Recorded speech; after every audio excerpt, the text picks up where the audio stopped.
এই ড্রেসটা আমার হাজব্যান্ড পয়লা বৈশাখে কিনে দিয়েছিল। এই ড্রেসটা একবারও পরিনি, তাই ভাবলাম আজকেই পরে যাই। আমার হাজব্যান্ডের বান্ধবীর মেয়ের অন্নপ্রাশন, সেখানেই যাবো বলে তাড়াতাড়ি করে রেডি হচ্ছি। আমি আগেই বলেছি যে মেকআপ করতে পারি না, চুল বাঁধতে পারি না, তো কী করা যাবে, আমাকে আমার মতো করেই সাজিয়ে নিতে হবে। তো কিভাবে আমি রেডি হই সেটাই তোমরা দেখো।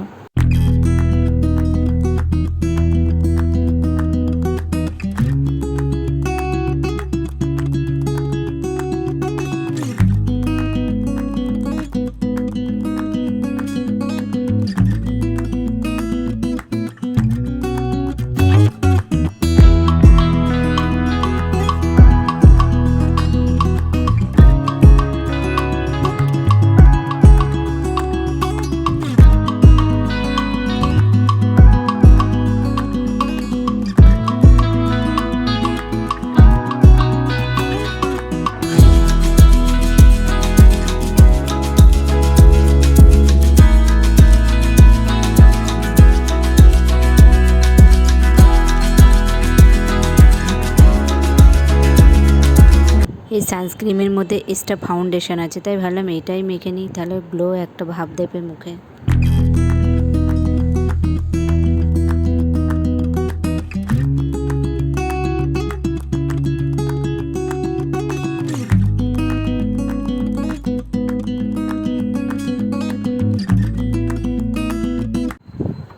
এই সিঁদুর আমরা বিবাহিত মেয়েরা সাজার পর যদি না দিই তাহলে আমাদের সাজটা অসম্পূর্ণই রয়ে যাবে। আজকে কোনো ইমিটেশন জিনিস পরবো না, আজকে সব সোনার জিনিসই পরে যাব। তাই আমি এই আংটি দুটো পরে নিচ্ছি, ওই শাখাটাও পরে নিচ্ছি। সোনার শাখা এত কষ্ট হচ্ছে হাতে ঢোকাতে। কানেরটা পরার সময় দেখলাম নোকের নেল পালিশগুলো উঠে গেছে, তাই ভাবলাম নেল পালিশটা তাড়াতাড়ি করে আমি পরে নেই।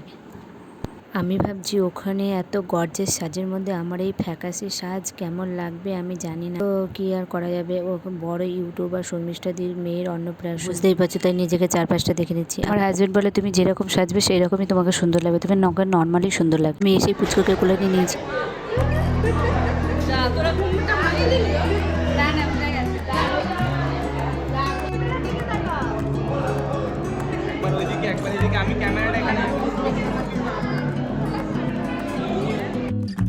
খেতে বসে গেছি, সোনার থালা দিয়েছে, খাবারের ডেকোরেশনটা এত সুন্দর আর প্রত্যেকটা আইটেম এত সুন্দরভাবে ডেকোরেট করেছে, মানে তা বলবান মানে কথা নয়।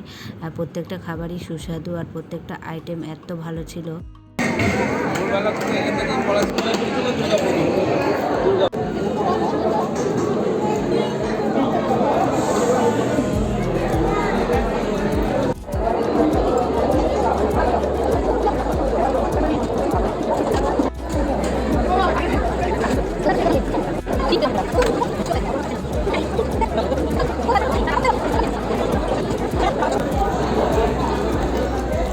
খাওয়া দাওয়ার পর্ব শেষ, এবার আমরা বাড়ির দিকে রওনা দেবো, কারণ অনেক রাত হয়ে গেছে, বাজে রাত 12টা।